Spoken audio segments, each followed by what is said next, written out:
Welcome to तथास्तु institute of civil services. क्या भारत में जजेस को कुछ भी करने की आजादी है? क्या भारत में जजेस की कोई अकाउंटेबिलिटी नहीं है? क्या भारत में जजेस को हटाया जा सकता है? जी हां दोस्तों, यही हमारा आज का टॉपिक, जिसमें हम डिस्कस करेंगे कोड ऑफ कंडक्ट ऑफ जजेस। क्या जजेस का कोई कोड ऑफ कंडक्ट मेंशन किया गया है? ये करंट अफेयर्स में भी पूछा जा चुका है। न्यूज़पेपर्स, इंडियन एक्सप्रेस और हिंदू में इनको कोट किया गया है। रिसेंटली एक इलाहाबाद हाई कोर्ट जज ने एक कंट्रोवर्शियल स्टेटमेंट दी है, जिसके बाद जजेस को रिमूव करने की बहस फिर से न्यूज में उठ पड़ी है। आज की डिस्कशन में हम डिस्कस करेंगे कि जुडिशियल एथिक्स क्या होते हैं, जुडिशियल एथिक्स की जरूरत क्यों है, क्या कोई established code of conduct for जजेस मेंशन्ड है, और अगर कभी किसी जज को हटाने की कोई प्रोसीजर मेंशन्ड है या नहीं, और क्या किसी जज को कभी हटाया गया है या नहीं। ये हमारे आज के टॉपिक्स होंगे जो हम डिस्कस करेंगे। सबसे पहले हम स्टार्ट करते हैं कि जुडिशियल एथिक्स क्या होते हैं। आपने जीएस पेपर 4 एथिक्स के चैप्टर में यह पढ़ा ही होगा कि एथिक्स वो सेट ऑफ वैल्यूज होते हैं जो पूरी सोसाइटी के लिए किसी एक्शन को राइट या रॉन्ग डिसाइड करते हैं। पूरी सोसाइटी किस चीज को राइट या रॉन्ग मानती है, सही या गलत मानती है, अच्छा या बुरा मानती है, उसको हम एथिक्स बोलते हैं। वैसे ही जुडिशियल एथिक्स क्या होंगे? जुडिशियल एथिक्स वो वैल्यूज, वो प्रिंसिपल्स होंगे जो जजेस या जुडिशरी के डिसीजंस को राइट या रॉन्ग या अच्छा या बुरा घोषित करेंगे, डिक्लेयर करेंगे। इसका मतलब यहां पे ये है कि जुडिशरी क्या जजमेंट देती है, जुडिशरी जो जजमेंट देती है वो प्रिंसिपल्स किस वैल्यूज पे डिटरमाइन किए जाएंगे, उसको हम जुडिशियल एथिक्स बोलते हैं। तो जैसे यहां लिखा है, they are set of values which guide the justice dispensation. Justice कैसे दिया जाएगा, वो सेट ऑफ प्रिंसिपल्स जो गाइड किए जाएंगे, उन वैल्यूज को हम जुडिशियल एथिक्स का नाम देते हैं। अब समझते हैं जुडिशियल एथिक्स की जरूरत क्यों है। जुडिशियल एथिक्स की जरूरत इसलिए है क्योंकि Indian judiciary, Indian constitution Indian judiciary के दो वैल्यूज, दो फीचर्स डिफाइन करता है। इंडियन कॉन्स्टिट्यूशन इंडियन जुडिशरी के दो फीचर्स डिफाइन करता है। पहला है इम्पार्शियलिटी, दूसरा है इंडिपेंडेंस। जुडिशियल इम्पार्शियलिटी का मतलब है बिल्कुल भी किसी भी चीज से अपना डिसीजन बायस नहीं दिखाएगा। इसका मतलब यह है कि स्टेट ऑफ माइंड और attitude of the court with respect to issue, किसी भी पॉलिटिकल या किसी भी पब्लिक इशू की तरफ कोर्ट यानी वो जज क्या ओपिनियन रखता है, इसके कोई मायने नहीं है। इसका मतलब यहां पे यह है कि जो जजेस हैं वो अपना डिसीजन बिल्कुल लॉ के अकॉर्डिंग देंगे, कॉन्स्टिट्यूशन के अकॉर्डिंग देंगे, और ना ही अपने खुद की समझ और अपनी खुद की बायसनेस से। इसको बोलते हैं इम्पार्शियल होना, न्यूट्रल होना, जुडिशियल इम्पार्शियलिटी। और जुडिशियल इंडिपेंडेंस का मतलब क्या है कि जजेस किसी के दबाव में आके काम नहीं करेंगे, सरकार के अंदर प्रेशर नहीं लेंगे, जजेस के डिसीजन को कोई इंफ्लुएंस नहीं कर सकता, उसको बोलते हैं जुडिशियल इंडिपेंडेंस। जैसे अगर मैं आपको समझाऊं कि सुप्रीम कोर्ट के अभी former chief justice of India doctor DY Chandrachud, इन्होंने अभी 5 नवंबर को ही यह स्टेटमेंट दी है, जिसमें इन्होंने कहा है अगर कोई डिसीजन गवर्नमेंट के फेवर, अगर कोई डिसीजन दिया और वो गवर्नमेंट के फेवर में आया तो आप इंडिपेंडेंट हैं, अगर आपने गवर्नमेंट के अगेंस्ट दिया तो आप इंडिपेंडेंट नहीं है। इसका मतलब क्या है कि क्या जुडिशियल इंडिपेंडेंस बदलती रहेगी? नहीं, this is not my definition of independence. ये इंडिपेंडेंस की डेफिनेशन नहीं है। इंडिपेंडेंस की डेफिनेशन है कि बिना किसी प्रभाव के, बिना किसी इंफ्लुएंस में आके अगर कोई जज अपनी जजमेंट दे रहा है सिर्फ लॉ या कॉन्स्टिट्यूशन के मुताबिक, तो उसी को हम जुडिशियल इंडिपेंडेंस बोलते हैं। ये एक और डायग्राम है जहां पे हम ये देखते हैं कि जुडिशियल इंडिपेंडेंस कैसे डिफाइन की जाती है। It refers to the ability of जजेस to make decisions free from external influence. वैसे ही जजेस need to make decision based on law and not outside pressure. इसी को हम जुडिशियल इंडिपेंडेंस का नाम देते हैं। अब हम ये समझते हैं, क्या इंडिया में कोई इस्टैब्लिश्ड प्रोसीजर या इस्टैब्लिश्ड कोड ऑफ कंडक्ट है क्या जजेस के लिए? जी हां, 1997 में सुप्रीम कोर्ट ने एक 16 पॉइंट का डॉक्यूमेंट दिया, 16 पॉइंट्स का डॉक्यूमेंट दिया। उस डॉक्यूमेंट का नाम है restatement of values and judicial life. यानी सुप्रीम कोर्ट एक बार फिर से स्टेटमेंट दे रहा है कि जुडिशियल लाइफ के लिए क्या वैल्यूज होनी चाहिए। Restatement of values of judicial life. 16 points हैं। एग्जाम के लिए आपको ये 16 पॉइंट्स बिल्कुल याद रखने की जरूरत नहीं है, लेकिन आपको फिर भी कुछ आइडिया होना चाहिए कि ये पॉइंट्स क्या थे। जैसे पहला पॉइंट बोलता है higher judiciary must reaffirm the people's faith in, जजेस का कोड ऑफ कंडक्ट ऐसा होना चाहिए, उनका बिहेवियर ऐसा होना चाहिए कि लोगों में जुडिशरी की तरफ इम्पार्शियलिटी और भरोसा बढ़े, ना कि घटे। वैसे ही अ जज should not contest the election of any office, club, society और एनी अदर एसोसिएशन। वैसे ही अ जज should refrain from association with practising advocates. जो वकील आपके सामने आके लड़ रहा है, अगर उसी से आपके अच्छे रिश्ते हैं तो हो सकता है कि बायसनेस आ जाए।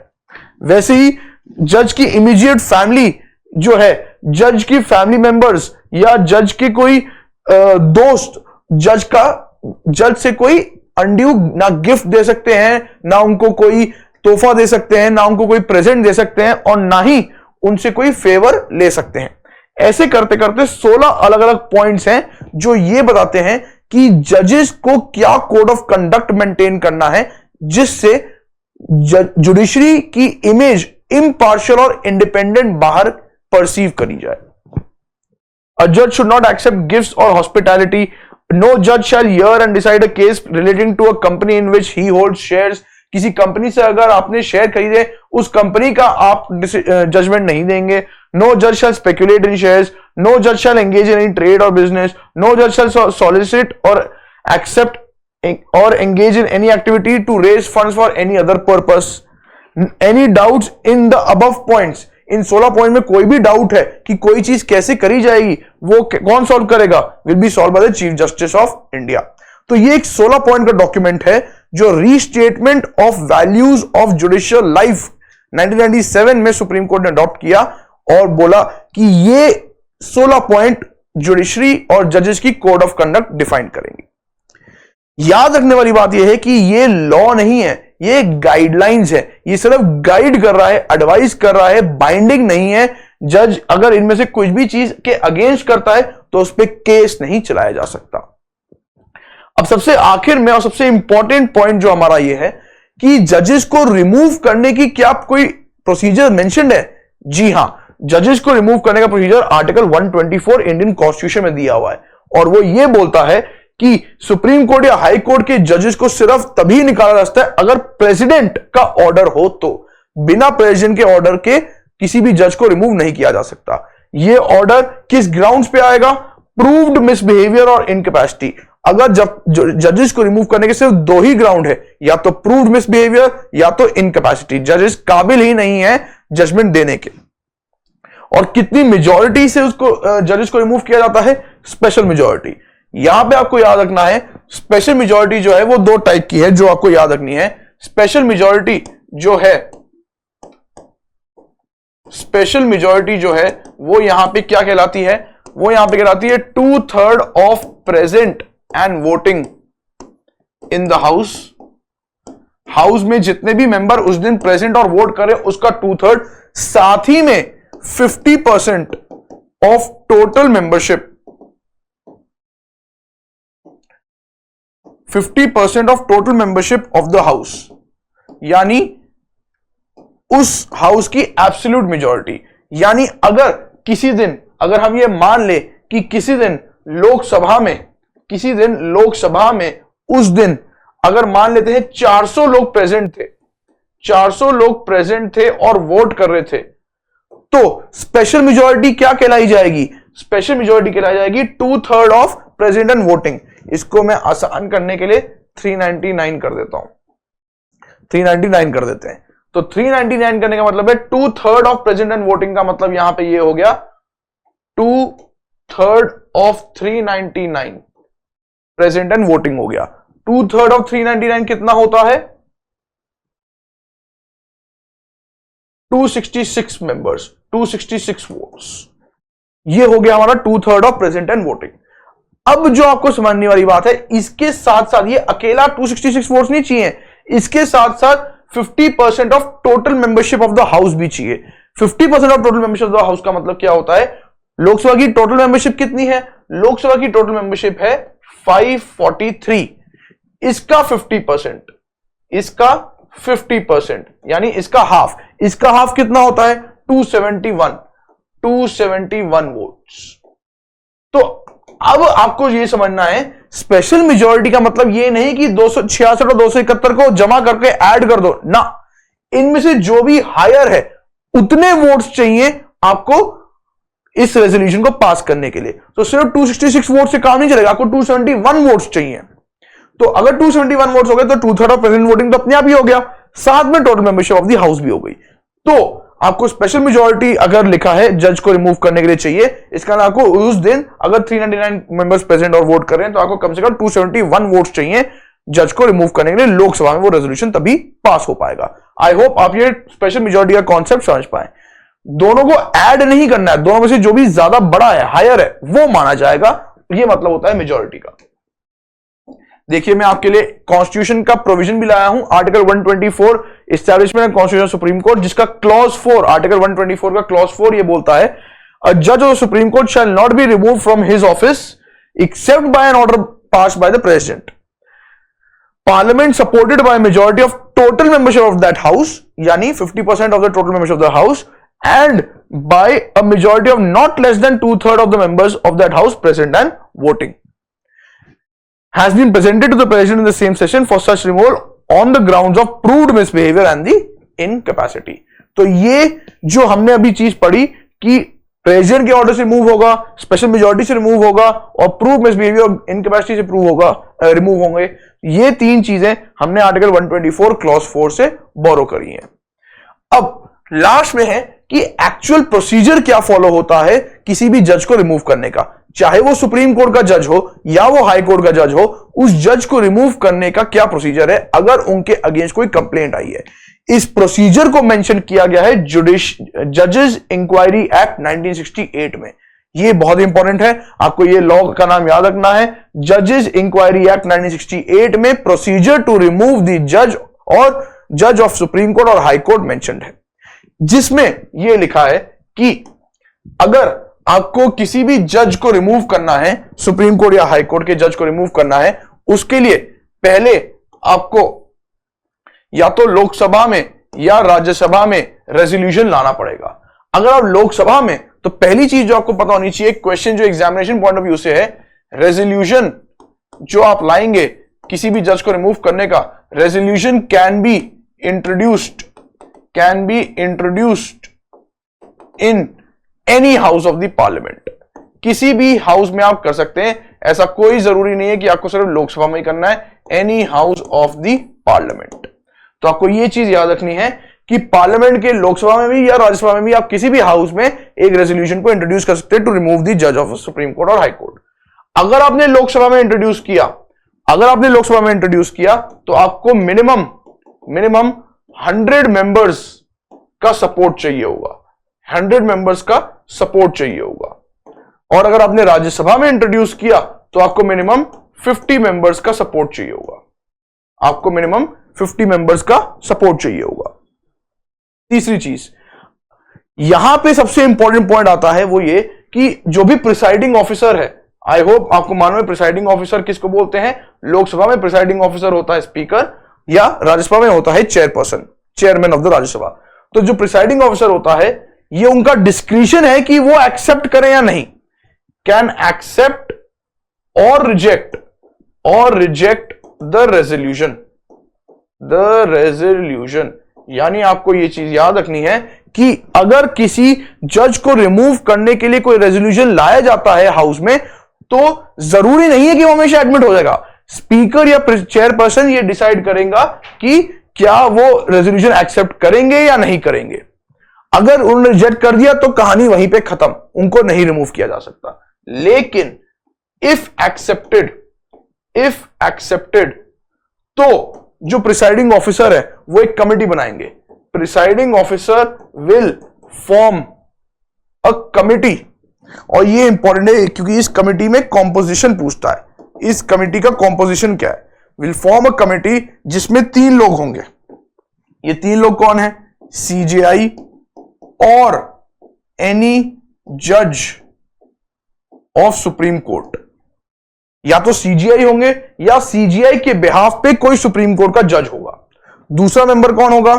Chief justice of any high court. कोई हाई कोर्ट का जज नहीं, किसी भी 25 हाई कोर्ट जो इंडिया में है उनमें से किसी एक चीफ जस्टिस को बुलाएंगे। और तीसरा distinguished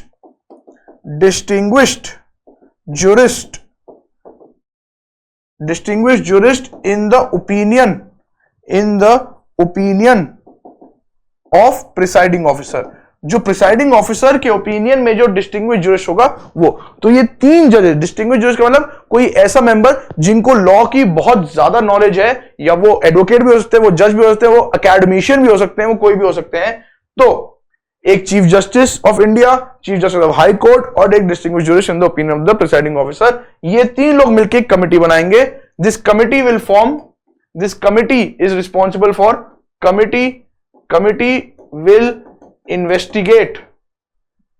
investigate charges against the judge। जज को टाइम दिया जाएगा। जिस जज के खिलाफ आप लेके आए हैं रेजोल्यूशन, द जज will be provided with opportunity to defend oneself। अपने आप का डिफेंस करने के लिए वो अपने आप को भी चुन सकते हैं, किसी और को भी चुन सकते हैं, लेकिन उनको अपॉर्चुनिटी दी जाएगी कि वो अपने आप को डिफेंड करें चार्जेस के अगेंस्ट। फिर अगर कमिटी को लगता है कि जज फिजिकली इनकेपेबल है, तो अगर ब्लाइंडनेस है, मेंटल हजार्डनेस है, कुछ भी अगर फिजिकल या मेंटल प्रॉब्लम है, फिजिकल और मेंटल इनकैपेसिटी, तो उसके लिए एक कंपल्सरी मेडिकल एग्जामिनेशन किया जाएगा। और मेडिकल एग्जामिनेशन में यह डिटरमाइन किया जाएगा कि क्या वो सचमुच में इनकेपेबल है या सिर्फ उन पे आरोप लगा है। मेडिकल एग्जामिनेशन से प्रूव किया जाएगा। फिर फाइनली हम देखेंगे committee will submit the report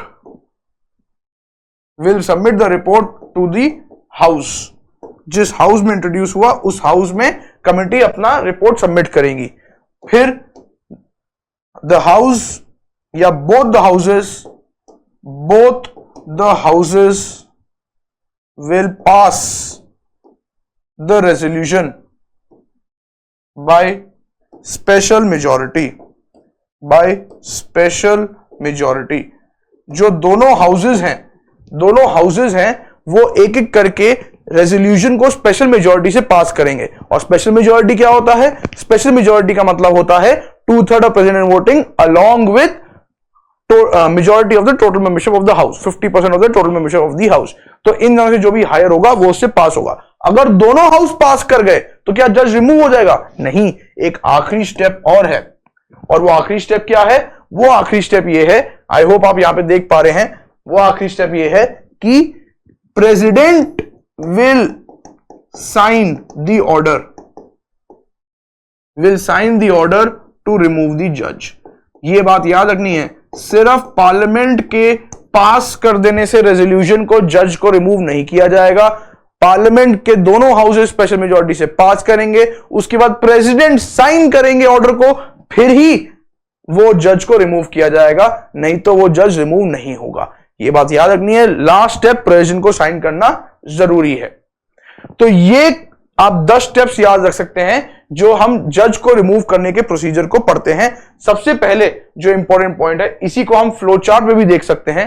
flow chart में भी लाया हूं मैं आपके लिए, जिसमें हम ये देखते हैं कि कैसे आप किसी भी हाउस में इंट्रोड्यूस कर सकते हैं। राज्यसभा में अगर आप इंट्रोड्यूस करते हैं तो 50 मेंबर्स की जरूरत है, लोकसभा में करते हैं तो 100 मेंबर्स की जरूरत है। जो स्पीकर या चेयरमैन होते हैं कैन एक्सेप्ट और refuse, if refuse the motion is drop. लेकिन अगर एक्सेप्ट हो गया तो एक 3 मेंबर की कमेटी बनेगी जिसमें सुप्रीम कोर्ट का जज, chief justice of high court होंगे और एक ज्यूरिस्ट होंगे। ये इन्वेस्टिगेट करेंगे कि प्रूवन मिसबिहेवियर क्या है और इनकैपेसिटी क्या है, और एक कॉपी जाएगी जज को, जज ताकि अपना जो डिफेंस है अपने आप को डिफेंड करने की अपॉर्चुनिटी उनको दी जाएगी। ये रिपोर्ट सबमिट करी जाएगी उस हाउस में, उस हाउस में डिस्कशन किया जाएगा, उस हाउस में वोटिंग करी जाएगी। वोटिंग करने के टाइम पे मेजोरिटी होगी special majority, 2/3 of president voting along with 50% of total membership. अगर पास हो गया तो दूसरे हाउस में जाएगा, दूसरा हाउस भी अगर पास कर देता है तो फिर प्रेसिडेंट के पास जाएगा असेंट के लिए, और प्रेसिडेंट अगर असेंट दे देते हैं तो फिर उस जज को रिमूव कर दिया जाएगा। ये सारा का सारा प्रोसीजर कहां लिखा है? ये सारा का सारा प्रोसीजर आर्टिकल 124 में नहीं लिखा, ये सारा का सारा प्रोसीजर जुडिशियल जजेस इंक्वायरी एक्ट में लिखा है। लेकिन जजेस इंक्वायरी एक्ट कहां से आया है? आर्टिकल 124 क्लॉज 4 से आया है। तो ये था हमारे जजेस को रिमूव करने का प्रोसीजर। क्या इंडिया में कभी किसी जज को रिमूव किया गया है? जी नहीं, आज तक किसी जज को रिमूव नहीं किया गया है, किसी भी जज का इंपीचमेंट नहीं हुआ है। लेकिन क्या ऐसी बात है कि किसी भी जज के खिलाफ इंपीचमेंट का मोशन लाया ही नहीं गया है? यह बात गलत है। अभी तक बहुत सारे जजेस के अगेंस्ट को रिमूव करने के लिए मोशन लाया गया है। सबसे पहले जो थे वो 1991 में वी रामास्वामी जज, जो सुप्रीम कोर्ट के जज थे, उनके अगेंस्ट लाया गया था। सिमिलरली 2011 में पीडी दिनाकरन के अगेंस्ट लाया गया है। अभी हाल ही में हम देखते हैं कि सुप्रीम कोर्ट के जो अभी सर्विंग जज हैं जेबी पारदीवाला, उनके अगेंस्ट भी लाया गया था जब वो गुजरात हाई कोर्ट में जज थे। और अब हम देख रहे हैं कि 2024 में इलाहाबाद हाई कोर्ट के जस्टिस यादव के अगेंस्ट भी रिमूव करने का रेजोल्यूशन लाया गया है। एग्जामिनेशन पॉइंट ऑफ व्यू से आपको इनके नाम याद रखने की जरूरत नहीं है, लेकिन आपको प्रोसीजर पता होना चाहिए, आर्टिकल पता होना चाहिए कि किस आर्टिकल के अंडर हम जजेस को रिमूव करते हैं, कितनी मेजॉरिटी से रिमूव करते हैं, किन ग्राउंड्स पे रिमूव करते हैं और क्या प्रोसीजर है। फाइनली लास्ट में हर बार की तरह मैं आपके लिए एक प्रैक्टिस क्वेश्चन भी लाया हूं, जो आपकी इस टॉपिक की अंडरस्टैंडिंग को चेक करने के लिए आपको हेल्प करेगा कि आपको ये टॉपिक अच्छे से समझ में आया है या नहीं। आप इस क्वेश्चन का आंसर मेरे को कमेंट सेक्शन में दे सकते हैं, मैं आपके आंसर्स का वेट करूंगा और आपसे मैं रिक्वेस्ट करूंगा कि आप हमारे साथ इसी चैनल पे बने रहिए एक और इंटरेस्टिंग वीडियो के लिए। तब तक के लिए थैंक यू।